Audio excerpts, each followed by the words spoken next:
Welcome back. This will be Module 3. We're going to talk about the DevSecOps pipeline, particularly the plan stage. In this, we have some learning objectives, of course. There's 7 of them. The first one is to understand continuous threat modeling in the DevSecOps pipeline. Next, we'll learn to integrate threat modeling tools. Then we'll learn to gather security requirements from the business. We'll address technical security debts. We'll describe that and talk about what it is. We'll learn to run pre-commit checks in the plan stage. We'll understand secure code training and awareness and the impact on DevSecOps. And last, we'll take a look at the tools training itself. So let's go ahead and dive in. All right, so let's talk about security activities in the DevSecOps plan stage. To provide this continuous security throughout this DevSecOps pipeline, in the plan stage, the team collaborates on, discusses, reviews, and defines the strategy of security analysis. After understanding the business requirements of what's being built, the team gathers the security requirements around it. At this stage, a detailed plan highlighting where, how, and when to perform security testing is designed and determined. The team performs threat modeling in the plan stage, which enables the following. You can identify architectural and design flaws that can't be detected by other methods. You identify the high-risk components. You can identify the security controls to be implemented and prioritize them. Next, we'll talk about preparing a fuzz testing plan. Then we'll prepare abuse cases. We'll take a threat actor role and see what we could do and come up with those stories of what could occur as a result of attacks on vulnerabilities. And lastly, the team provides training on security tools. So let's understand the continuous threat modeling in the DevSecOps pipeline. Threat modeling is an iterative process that easily fits into this DevOps process. This is it's an integration that's not difficult at all up front. Threat modeling in the plan stage enables the following. You can identify architectural and design flaws that cannot be detected by other methods. You can identify the high-risk components of what's being built, identify the security controls to be implemented, and you can apply priority to them. This fuzzing test plan and the preparation of abuse cases can be done, as stated before. So basically, the conventional threat modeling is done up in the design piece of this. There are some benefits to doing threat modeling. It gives you operational visibility in what's being designed and implemented. It provides a quality assurance that you've reviewed this code, this application, this system from a threat perspective. You have improved application security as a result, discovering things that couldn't be discovered otherwise.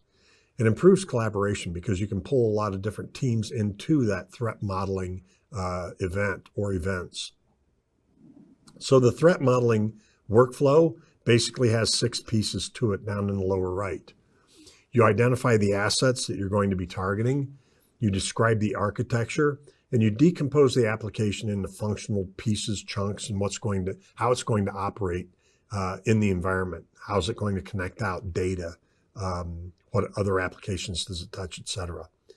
From there, you'll identify threats with what you've looked at. You'll document the threats, and then you'll rate those threats. So DevSecOps threat modeling. With DevSecOps, the threat model is prepared when the planning stage begins. In every iteration or sprint, the threat model is revised. The following steps are performed during the threat modeling. And every sprint means that every time you started a planning for something, you'll do threat modeling. But anyways, here are the steps that we look at. All right, so let's start in the upper right quadrant of this, if you will, with requirements and objectives. You include new use cases, user stories in the iteration for what's being developed or re-engineered. You identify modifications in the security objectives or the business requirements. You study new compliance requirements. We all know that the compliance landscape changes rapidly, in some fields more so than others. And then you assess the risk profile of the application. How strong is it at being able to defend and meet the needs of the new compliance, new objectives of the business, et cetera, securely. Then you decompose and model. You understand new components and processes in this design. You understand changes in the trust boundaries and the attack surfaces that it provides, that it'll provide once implemented. You look at threat enumeration. You identify the changes that can mitigate identified threats, and you identify new threats based on this modified model. You do a mitigation analysis and identify countermeasures for those newly identified threats. And then this last one, you validate what you saw. You understand whether the proposed countermeasures are already implemented and sufficiently mitigate the risk, or you create a new requirement to be added to the design to address these threats. Again, this gets inserted in the earliest possible place in this whole continuum or sprint model, which is what you're after as a security professional. Shifting left is critical to us here. Integrate threat modeling into DevSecOps. So how do we get this pushed into this in an automated manual fashion? What does it look like? Threat models are useful documentation that should be actionable to extract their full value.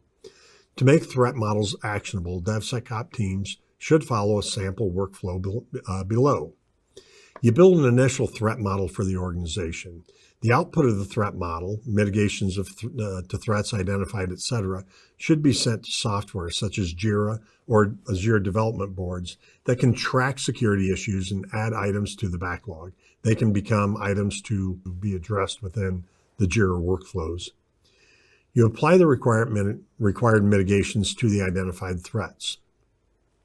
Infrastructure as code templates or new features are deployed throughout the CI/CD pipeline, along with those mitigation measures that you've put in. The status of mitigated threats and feedback from the process are integrated into the threat modeling platform.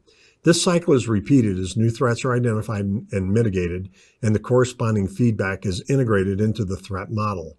This is not a one-time process. This is an ongoing process that provides documentation for the security architects and CISO about the current security of the systems and applications. And they should be able to reinforce it whenever required. So basically, there's a workflow to this threat modeling in DevSecOps. You design, visualize your attack surface and identify the threats. Are the security requirements clearly defined as a part of that? No. Go back and start over. If you've got security requirements that have been defined through your kind of design analysis, then you go ahead and put it into development and you build secure code. In deploy, you maintain native security controls. You validate and confirm threat mitigation in real time in the environment. And then you also monitor compliance to make sure that your model remains in compliance with the mitigations that you applied, as well as other controls that are required throughout the production environment. Go back through it and start over again once you're into a new sprint with that piece of code or that piece of infrastructure. So what do we look at for inputting this threat model to the entire continuous integration, continuous development pipeline? You have threat information that comes into the plan, build, test, and deploy. Plan, you have security requirements. You add or modify security requirements into that storyboard of it. You build the security controls and integrate SaaS threat mitigation measures, security and composition kind of an approach. You have test cases that come up out of that from the threat mitigation use cases of the story using DAST and IAST. Then on the deploy, you have monitoring. Security as infrastructure as code.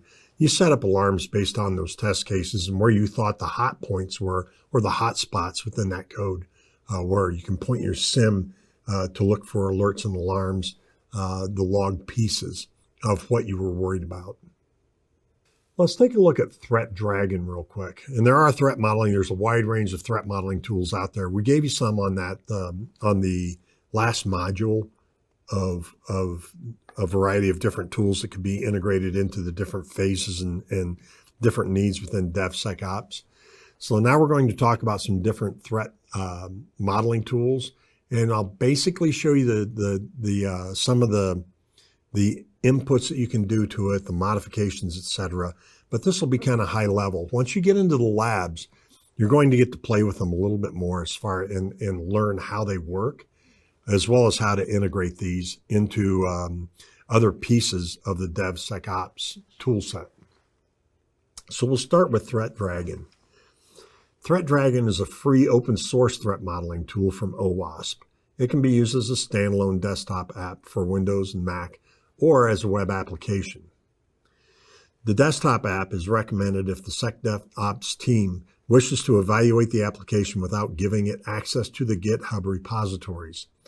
However, if the team chooses the online version, it can utilize the full functionality of GitHub on the threat models. So here you can see the basic dashboard of building something. You can open an existing threat model from the GitHub repo, create a completely new empty threat model, or download and explore sample threat model. The DevSecOps security team can create threat models for existing upcoming threats and work on mitigating those threats using Threat Dragon. Here in the diagram, you see where you had certain threats that were identified and their criticality, if they exist or not within it. And it's all based off of what you had this threat model kind of go out and look for. And this is a result. It gives you a graphical output of where your threat modeling, what your threat modeling results look like. And it'll also give you a list of where you have issues within this application that you're analyzing. There's another one called ThreatSpec. ThreatSpec kind of does the same thing. It's an open source tool that incorporates threat modeling in the software development process. Developers and security engineers write the threat specification along with the code and generate data flow diagrams and reports dynamically from the code. It determines the security context of the code as they write it. So this is kind of an on-the-fly. You can define what you're actually looking for as far as the threat specification, and it'll create this kind of a report or a model diagram that you see here on the left. And on the left, you can see the lines as it's generating this threat report. ThreatSpec can fill the spaces between development and security teams by implementing the threat modeling process in the development, software development process. It's achieved by developers and security engineers writing threat modeling annotations in the form of comments in the application code, and then generating reports and data flow diagrams from that code. This makes the developer well-versed with the security context of the application code while they are developing it. So this is a very interactive upfront way of having instant feedback on what's being developed. To perform continuous threat modeling using this tool, you install and initialize ThreatSpec in the source code repository, and then you start annotating the source code with security issues, actions, and concepts. Finally, you run ThreatSpec against the application code and generate this threat model report that you see. And so in that way, it provides this continuous threat modeling as the code is developed. It's a very, very handy tool for doing that. Then we have PyTM. And PyTM is pretty much focused on Python, but it's a threat modeling framework based on that programming language.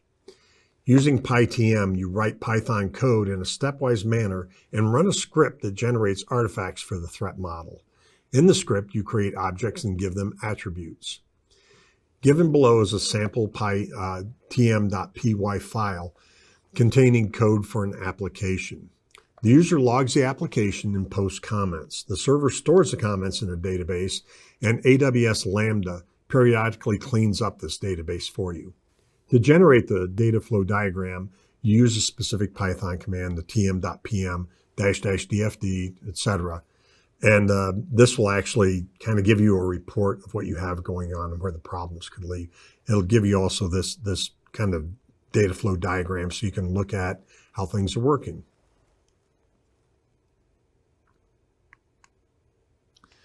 There's Threat Playbook.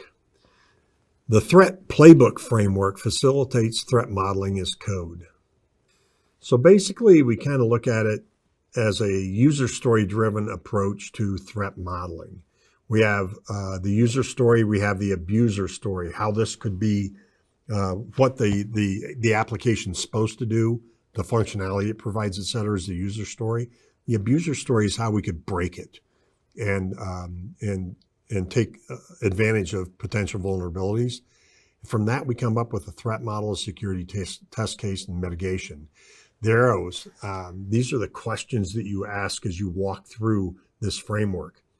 You have the user story. Well, how can functionality be abused? Then you have the abuser story that comes out of that. And the next question you ask is, how could we make this story come to life? What would we do to make this, to realize this exposure? And this gives you the threat model. And from the threat model is, how do we actually check for this? And from there, you come to a security use case, and you ask the question, how do we protect against it?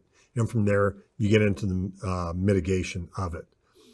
So the three primary components of Threat Playbook, you have the playbook server, the client, and there's a web user interface. And so basically you have a YAML spec-based kind of an orchestration tools, threat modeling, and AppSec automation that are used for this threat modeling approach. YAML being yet another markup language. It's kind of a data intensive application facing a language that's used quite a bit in the development side. So Threat Playbook, what does it look while it's running? Up on the left, you see some threats that are identified and what we can do. We can compromise my manager's password and increase budgets to give us money or something. And you create this whole threat playbook of what could be done within this code to go ahead and break it from that attacker's perspective. So you have kind of this workflow of the threat playbook that occurs. You have the threat playbook YAMLs, and you define those threat models. You have the threat playbook robot library that can be integrated, the OWASP of ZAP robot library, and other input from SAS, DAST, and SCA that can be that can be provided to an engine, which is invoked in the robot script for automation, and then it applies it to the target application.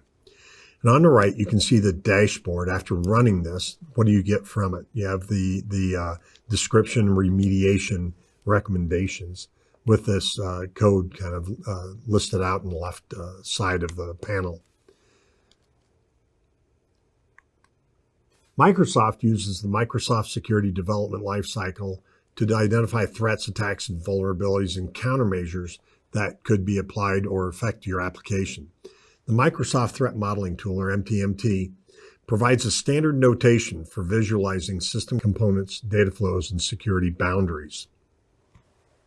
So there are lots of benefits to using this Microsoft tool. You can quickly draw diagrams. There's drag and drop elements that provide a quick way to add elements to this data model that you're using for your analysis.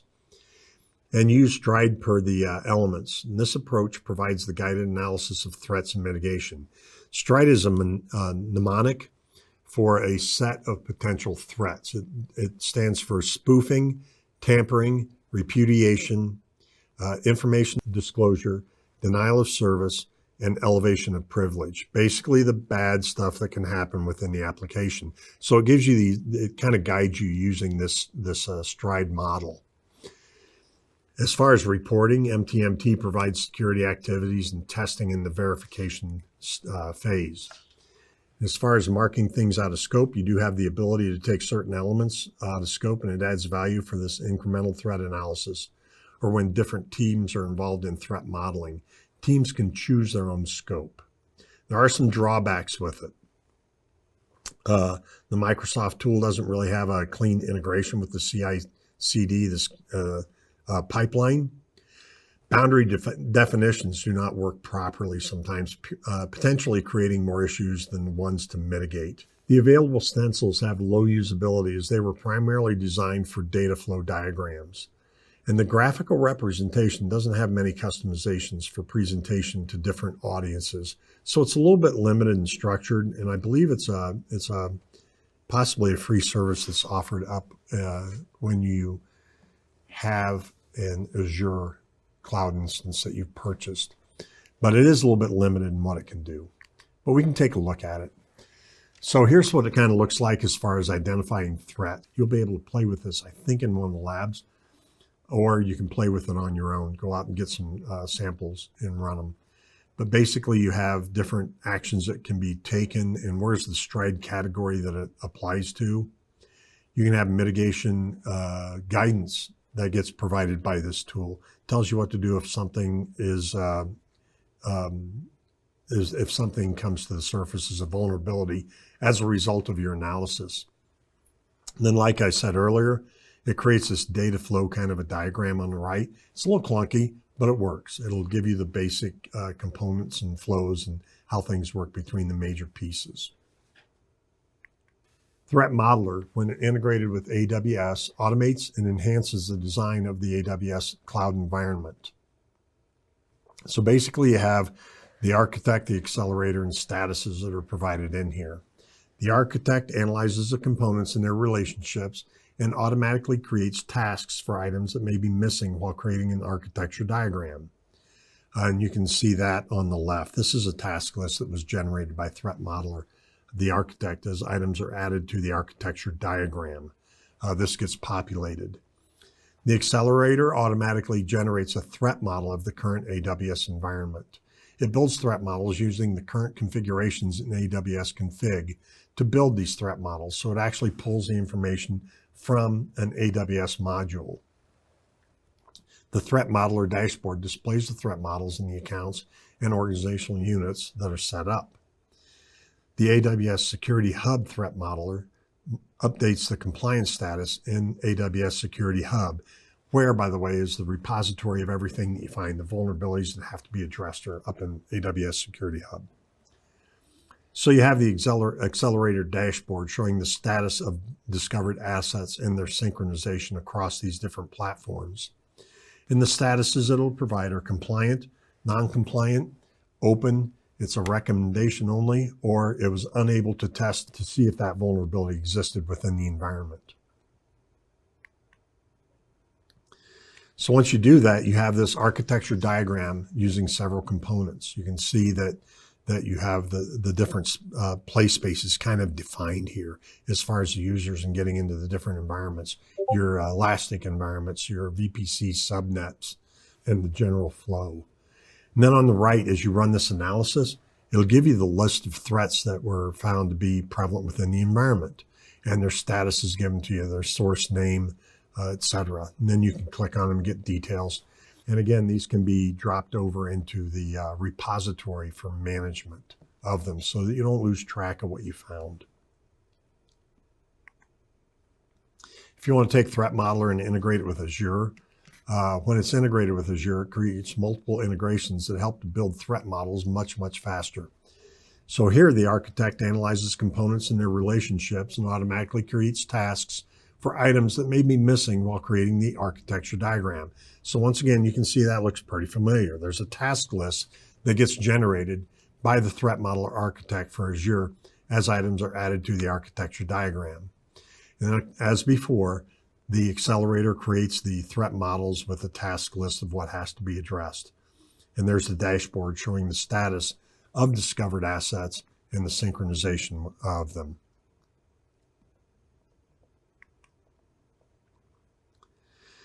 So threat model integrations with the Azure portal provide the necessary access to Threat Modeler to generate a robust threat model and use various resources of Microsoft Azure, including Azure Security Center.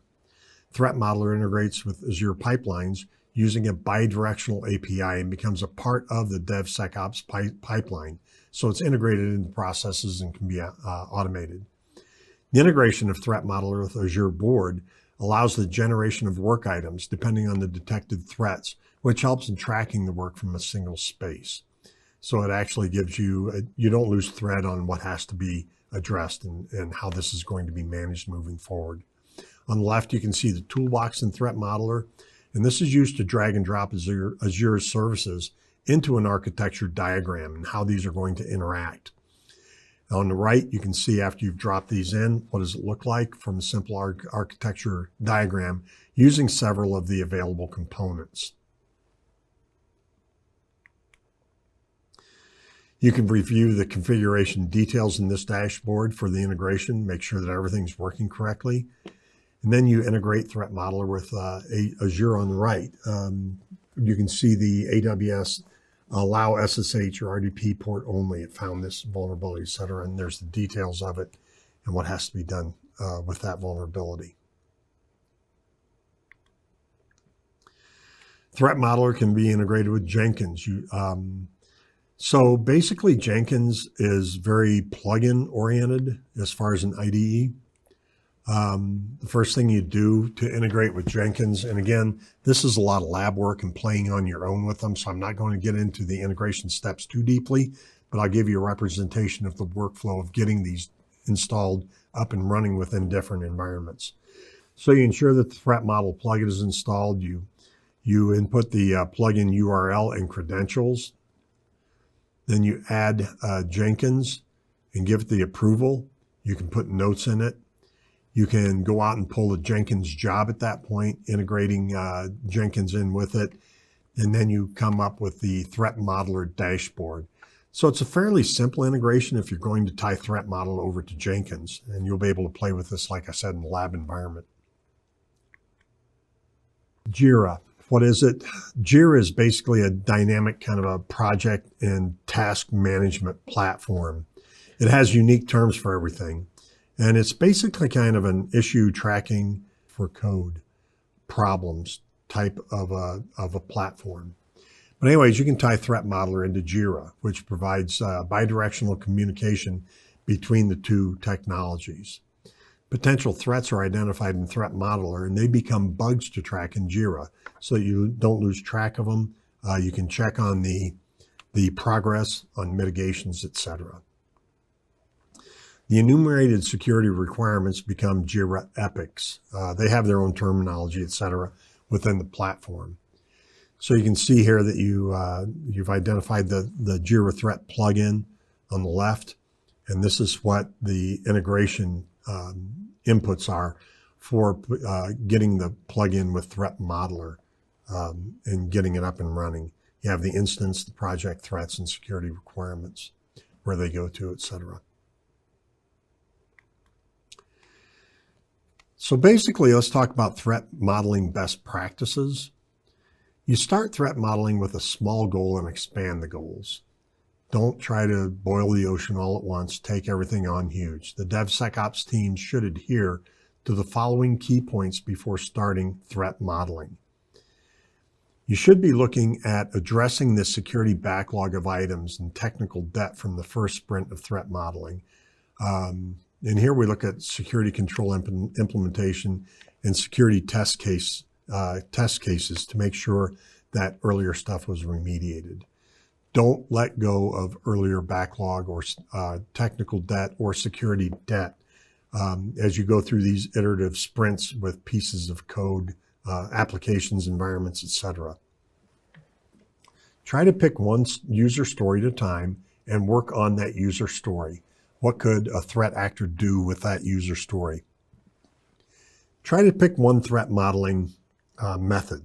And we talked about strides for the types of malicious categories of things that you can do within an application: spoofing, tampering, repudiation, information disclosure, denial of service, elevation of privileges. Well, there's also DREAD, and there are some of these models out there that you can adopt. DREAD stands for looking at how severe is this vulnerability that we found. So the type of vulnerability was found with Stride. DREAD, you look at the damage. How bad could the attack be? Reproducibility. How easy is it to reproduce this attack within this application or on other applications? Exploitability. How much work is it to actually launch this attack and get the attack successfully working within this environment? Affected users. How many people would be impacted by this vulnerability? And discoverability.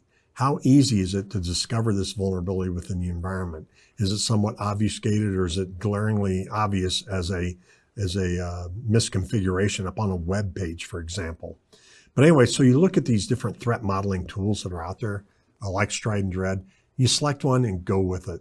Now here you could actually use both if you wanted to, because one describes what was done, the other one's the impact, the exploitability kind of perspectives of it, which provides another interesting kind of layer in your threat modeling processes. You initially aim for one threat per asset and threat type. What are we going to do to address this one? And you work it through this whole kind of a threat modeling process and procedure. You set the security mitigation to backlog. And you fire it off and see how it works. And of course, once you do that, you kind of run it up into a full-blown model. But this is kind of how you just start simply with threat modeling. Apply the following lean engineering principles for threat modeling. You make it lightweight. You make it modular. You have incremental reviews. And you make sure that you have iterative processes of threat modeling. It's not a one and done. You focus on the high-risk items, write stories or abuse cases, entry points, and data classification information about that high-risk code. You consider source code as the design, and you categorize those risk levels that you found. It shows you where to attack and how to do it more quickly and efficiently. If you try to take on everything all at once, of course, not the right idea. So categorize, not just by the vulnerability rating, but the exploitability, the availability of that vulnerability to an external or an internal attacker, et cetera. And you take all these things to come up with risk categories and kind of a risk visualization of where the hotspots are within that code. So the lesson objective for this third piece of the module is to learn to gather security requirements from business functionality. Gathering security requirements. In a conventional software development environment, the security team is well acquainted with the business functionality and user stories of the application. The security team meets the security requirements of an application by extracting the pool of abuse stories and security stories for the application. So it's fairly straightforward. You know the business, you know what the stories are as far as what the applications are supposed to be providing for functionality, and you address security from that perspective. However, in DevSecOps, security development, in that type of a security development environment, in the event of additional or upgrades of a feature, a new user story is created with the corresponding abuser story. The DevSecOps team uses the abuser story to identify threats and extract the security story. So what we're talking about is the old way of applying security in applications was the application's designed, security comes in and does a review, you're good to go. If there are any major kind of changes, the security team was supposed to be notified, might happen or it might not. Now we're looking at being able to do this in an iterative way. We're looking at addressing these sprints and cycles in a kind of a continuous manner instead of this one and done type of approach from old application security efforts. You can gather security requests from threat modeling. It gives you the types of things that you're worried about, how critical they are, if they're found or not, et cetera, within your applications. And from that point, you can review the security requirements as they're presented to you. What are we really trying to do here? Which ones should we take on? Which ones can be put off as possible security debt or technical debt? You can track security requirements of business functions using Jira. Again, Jira is this kind of assignment of tasks and managing workflow and seeing how individual work items are being addressed. In Jira, you have an issue that represents the requirements of the user, software bugs, or features of the application. The DevSecOps team can track the security requirements of business functions using Jira software to monitor what is occurring in the current sprint and what kind of work is required from various team members. What's been found, what's the level of work to mitigate, or even what's being done from the coding perspective, what's the level of work that's being accomplished. From that, the team can determine the exact status of an issue, a bug, a task, and track them efficiently with Jira. You can immediately pull up dashboards, et cetera, and see what's going on at any point with the application development effort with this insight that Jira provides. You can use Jira and Confluence together to manage security requirements. So we talked about the Jira platform as a workflow kind of a management tool. Confluence is like SharePoint, but it doesn't really use files. It writes to web pages. You put checklists, documents, requirements, etc. into it. While Jira is great at helping your team plan and track all the work that goes into your software, Confluence gives that single place to organize the additional content that's created along the way, these artifacts, etc. Confluence eliminates the need to store documentation in multiple places like share drives or file folders that you have to constantly point people to, or you have all these instances of this documentation all over the organization. You can pull it into here and manage and connect that content with Jira. So you can deliver a robust end product that exceeds customer expectations by managing security requirements in Jira and Confluence. Through Confluence, you can create a space for every product or team that will help in keeping one place for every important issue related to a particular product, such as product requirements or project plans, these documents and artifacts. You link Confluence with Jira and create Jira tickets for additional requirements.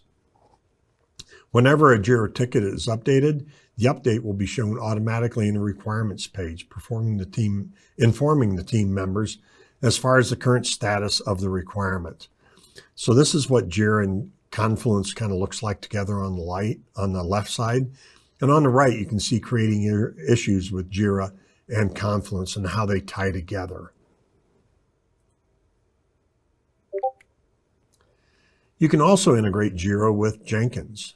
Like I said, Jenkins is a very plug-in type of IDE.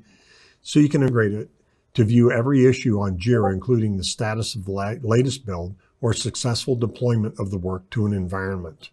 This information is used to search for issues by using the Jira query language. So this is what the Jira dashboard with Jenkins integration kind of looks like. You can also integrate Jenkins with Jira and GitHub. So we now have the three technologies tied in. You integrate Jenkins with Jira and GitHub to provide robust visibility and traceability to the project management team regarding the code committed in the Git repository. So this is after code's update, you have visibility to it for Jenkins and Jira. With this integration, an organization can make quick decisions, have full traceability of a requirement, fulfill all the compliance requirements, and provide robust delivery within a limited time frame. You can promote collaboration and functionality in the delivery environment, etc. So Jenkins can be integrated with Jira and GitHub using third-party tools such as Kovar Omnibus and Ops Hub. And down below, you see the dashboard that results from creating all three technologies. You have the Jenkins dashboard integrated with Jira and the GitHub integration. All right, let's move on to lesson 5, and the learning objective is to learn to run pre-commit checks in the plan stage.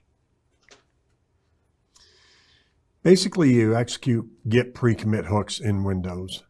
Now, a pre-commit hook is run first before you even type in a commit message. It's used to inspect the snapshot that's about to be committed, to see if you've forgotten something, to make sure the test runs, or to examine whatever you need to inspect in the code. You want to check before you commit the code and make sure you didn't miss something. A code commit is basically like hitting the save button into the code library. And so that's what this kind of pre-commit hook is all about. Anyways, during that hook, you can run scans and things like that as well, which is why it's a good little placement tool for us to use. To run git pre-commit hooks in Windows, you use the following steps. Install Git and Cygwin on Windows. Git supports bash scripts and Cygwin supports shell scripts. They're just slightly different. In the hooks folder of Git, remove the sample extension at the end of the pre-commit sample directory to make it executable. If it's not executable, then make it executable by using the chmod command to start committing the code to the repository. So the first line is basically your bash with the executable on your computer's hard drive. You see C program files, git, user bin, shexe. And this successfully executes the pre-commit hook. If there is sensitive information in the code, then the pre-commit hooks stop the commit. So this is a way to stop sensitive information, things like that, from going up into the library. And this is really important with Git in particular. You can find credentials and things all of a sudden get published up on the Git pages and things like that. And anyways, there you can see the SSH-based Git interface that you're working through. So it's a little bit,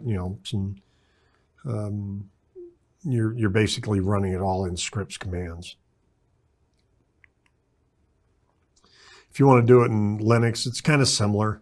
The Git hooks are built-in scripts that can run automatically in the local machine whenever an event occurs in the Git repository. Using Git hooks, the DevOps teams can customize Git's behavior and enforce customized actions in the SDLC, much like you did before. And again, the pre-hook commits prevent the accidental pushing of sensitive information such as passwords, API keys, and email addresses to the GitHub public repository. The pre-commit hook folder can be found in the hooks folder of Git. To make a pre-commit hook executable in Linux, the DevSecOps team must go to the repo git hooks directory and remove .sample as the extension from pre-commit.sample using the chmod and the file name command. After making pre-commit hooks executable, if the DevSecOps team accidentally commits code with sensitive information, the pre-commit hook blocks the commit. So it'll actually stop it from going up, much as you did previously with the Windows execution of this. If the script exits with a 0, the commit was successful, whereas if it exits with a 1, the commit has failed. On the left, you see the pre-commit hooks within Linux and what it looks like with it stopping a commit. You have a output of 1. You can also do it with Mac OS. And to execute Git pre-commit hooks in it, you run the Git pre-commit hook and stop. You can also do this with Mac OS.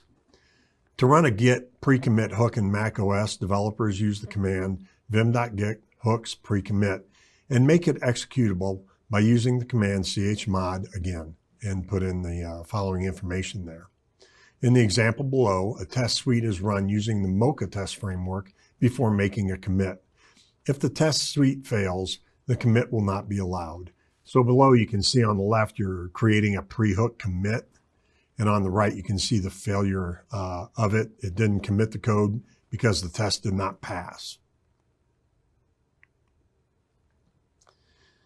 How to implement the pre-commit framework. Pre-commit is a framework to manage and maintain pre-commit hooks in various programming languages. After the list of hooks required is specified, pre-commit installs and executes the hook written in any language before a commit. To use the pre-commit framework, install the pre-commit package manager, add a pre-commit configuration, install the Git hook scripts, and run it against the files. You run pre-commit against all files in the repository to determine if the issues exist in the code, such as debug statements, missing semicolons, and trailing white spaces. And you can see some of the parameters that you set on the left. The darker box on the left, you install the pre-commit package manager. On the left, you're putting in your different parameters of what you're looking for, the trailing white spaces, etc. On the right, you see installing the Git hook scripts and running it and seeing what passed and what failed.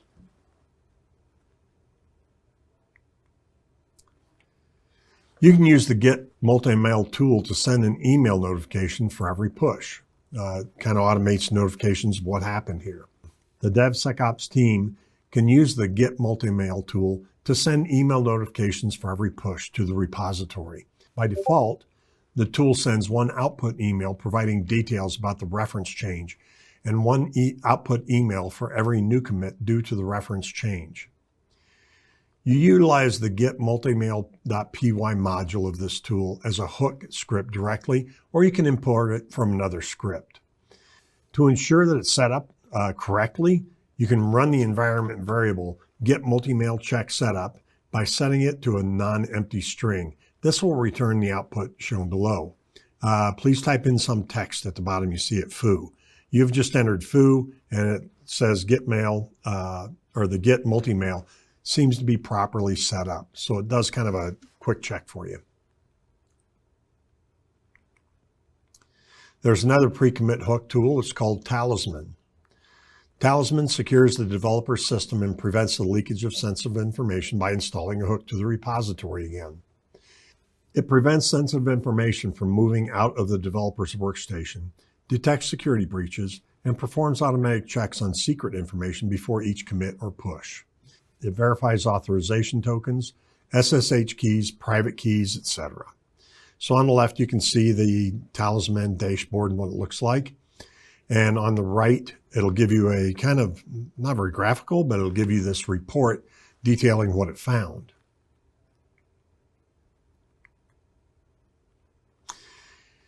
You can integrate GitHub webhooks with Jenkins. The GitHub configuration is shown here. To integrate GitHub webhooks with Jenkins, log into a GitHub account and then select Settings, Webhooks, Add Webhook. Go back to Jenkins, copy the URL that you're reaching to, and then paste the Jenkins URL in the payload URL field by adding GitHub webhook to the end of the URL. The final URL will be HTTP address port GitHub webhook. Choose application JSON as the content type and select the options under which the event you would like to trigger as far as when you execute the webhook. You click on Add Webhook and save Jenkins GitHub webhooks configurations, as you can see down in the panel. Integrating GitHub webhooks with Jenkins, and this is the Jenkins configuration. To integrate Jenkins with GitHub, create a new job in Jenkins by clicking on New Item, Freestyle Project, OK. This opens the Jenkins GitHub webhooks configuration that was created. Next, you click on the Source Code Management tab. Navigate to the Source Code Management section and select the Git option. In the repository URL field, paste the GitHub repository URL. You click on Build Triggers, check the GitHub hook trigger for Git SCM polling option, and save changes for the successful integration of Jenkins with GitHub webhooks. It's fairly straightforward, and you can see it there in the UI that you're presented with. So how do you trigger a Jenkins job? GitHub webhooks helps in building or establishing integrations in a specific event in the GitHub repository. If an event is triggered in the GitHub repository, an HTTP post payload is sent to the webhook URL that uses webhooks to trigger CI builds, update an external issue tracker, or backup mirror, etc. When new modifications are pushed to the repository, the Jenkins job will be triggered automatically. After creating a freestyle job in Jenkins, you need to configure GitHub source code management. So you can see creating the job in Jenkins on the left and adding the webhook on the right.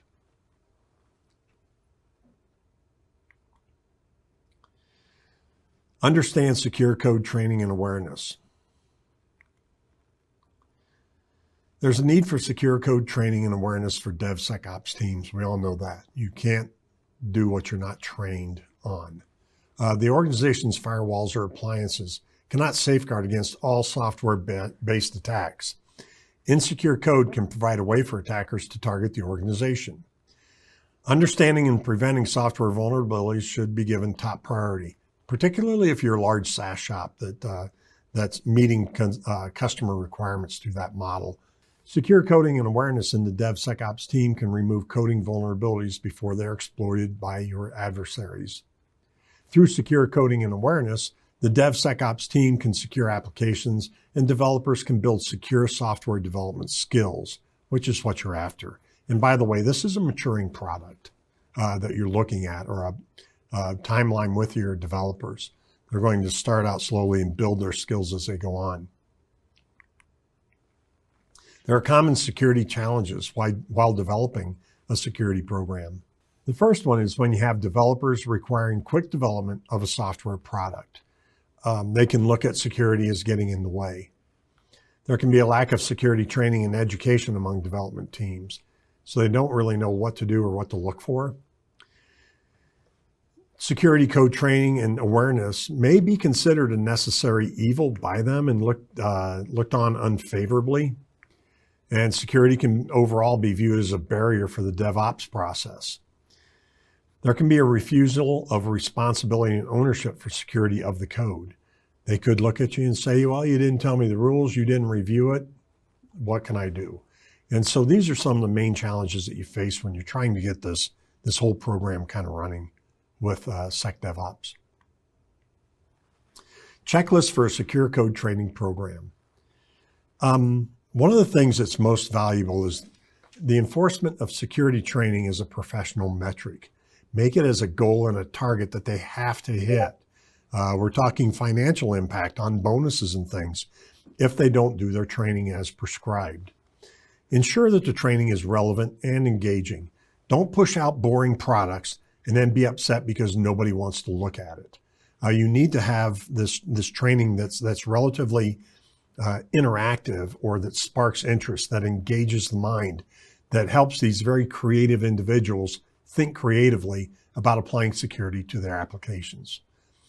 Assess the effectiveness of the training. Go back and get their feedback. See what they liked, what they didn't, what they actually got from the training, and what was maybe missed. This will allow you to do kind of a continuous improvement process, or a SIP, within your training program. Provide a mix of training types. We're talking training on different tools, DAS, SAS, RASP, SCAs, SCA, as well as languages. Some of the pitfalls of Python, C+, or other languages, what that looks like. Or even the SecDevOps pipeline and how these things get integrated in could be of interest to them, as far as looking at the technical controls they can apply, et cetera, of those tools. Another thing you can do is introduce a security champion program. One way to do that is to have your internal bug bounty program set up, to where you have developers trying to find stuff wrong in the code from a security perspective, and whoever finds the most or the most severe vulnerability in code that's up in the library, they get recognition of some sort.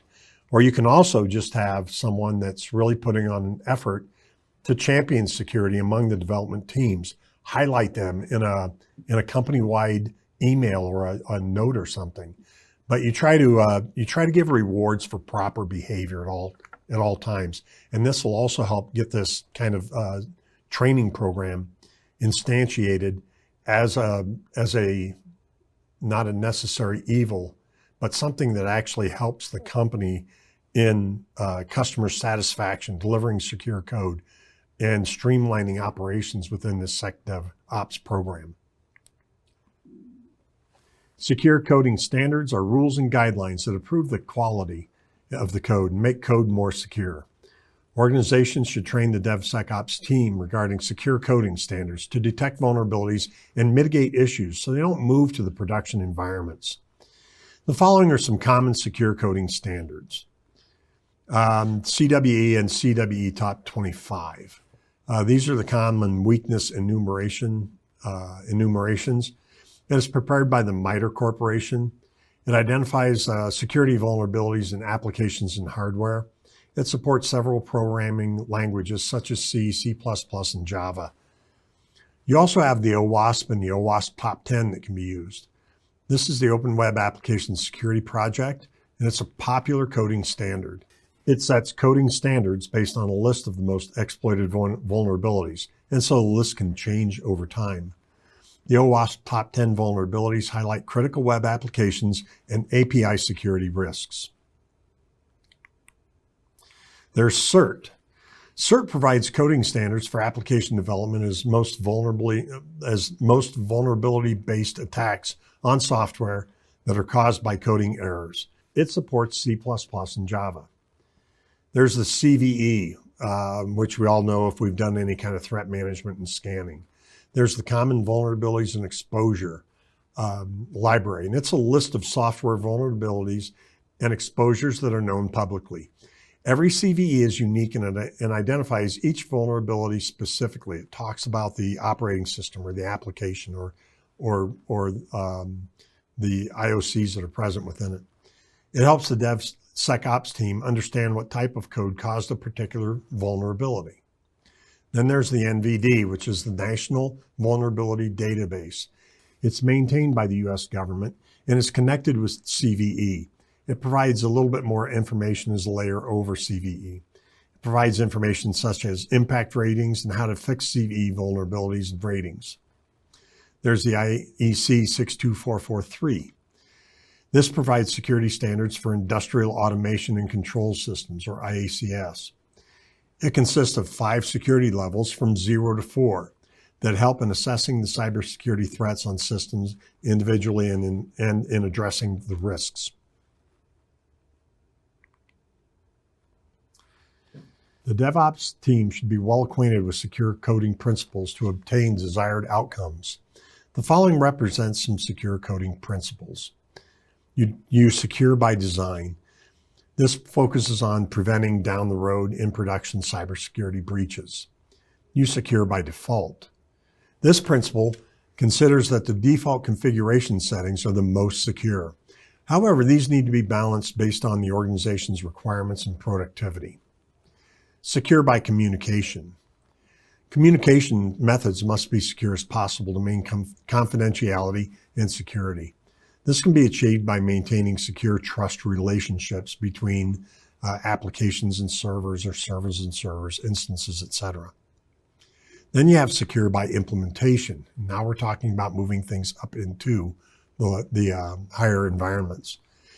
Secure by implementation can be achieved by following secure coding standards, maintaining defense in depth, as we talked about before, disabling unwanted features, and reducing the attack surface area. The application must be properly tested. So here you see the principles and some of the details under them that you can think about. Secure by design, you set trust boundaries. You avoid reinventing the wheel. You have an economy of the mechanism and how it's used and deployed. You have trust reluctance, open design, reduce your attack surface, and you secure weak links. In secure by default, use least privilege, use default deny, and you fail securely whenever you're in doubt. Secure by communication, you use these secure trust relationships between objects. And then under secure by implementation, you have psychological acceptability, least common mechanisms, input validation, securing data at rest, bypass attack preventions, audit and verify everything that's in there, and apply your defense in depth. Understand security tools training.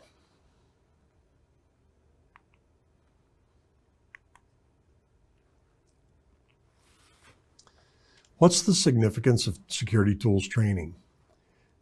Well, first of all, security tools training helps the DevSecOps engineers in securing organizational data and processes. Having training on the tools helps in contribution and collaboration over security-specific requirements. Tools training allows DevSecOps engineers to implement 24/7 proactive security. It also allows the engineers to conduct compliance operations using checklists or clipboards with ease. It also helps in maintaining business-driven security scores.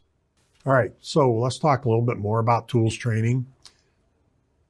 DevSecOps engineers should learn about various security tools and their uses to detect vulnerabilities and prevent security breaches. The following is a list of security tools used for securing an organization's on-premises or cloud-native environment. So on the left, you see the category of DevSecOps tools: threat modeling, pre-commit hooks, software composition and analysis, static analysis, and secrets management tools. In the column with on-prem environments, these are the common tools that are used. When you're up in AWS, you may use some other ones. And you also see the Azure environment. I'm not going to read through them all. I'll give you a minute here to just kind of glance through. I think we've covered these before. So for IDE plugin analysis, you can see, and vulnerability management, dynamic application security testing, security in IAC, infrastructure as code, and compliance in code, and web application firewalls. These are the common tools for the on-premises, AWS, and Azure environments. Again, I'll give you a couple of seconds to kind of glance.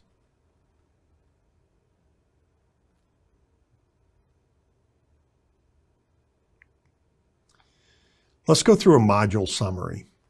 In the plan stage, a team collaborates, discusses, reviews, and defines the strategy of security analysis to provide this continuous security that we're striving for in the DevSecOps model. The DevSecOps team gathers the security requirements after understanding the business requirements. A threat model is prepared during the DevSecOps planning stage, very, very early in it. In a DevSecOps software development environment, in the event of an addition or an upgrade of a feature, a new user story and corresponding abuser story gets created. Technical debt represents the extra future development work required to fix poor code quality. Security debt is the accumulation of vulnerabilities and flaws in an organization's software system that can lead to security breaches. Pre-commit hooks prevent the accidental pushing of sensitive information such as passwords, API keys, and email addresses to a public GitHub repository up on the web. The DevSecOps team can secure applications through secure coding and awareness, which in turn can build secure software development skills within the developers and their teams. DevSecOps engineers should learn about various security tools and their uses to detect vulnerabilities and prevent security breaches, which is exactly what we're going to do as we move forward. Thank you for paying attention in this module. And next we'll step up to number 4.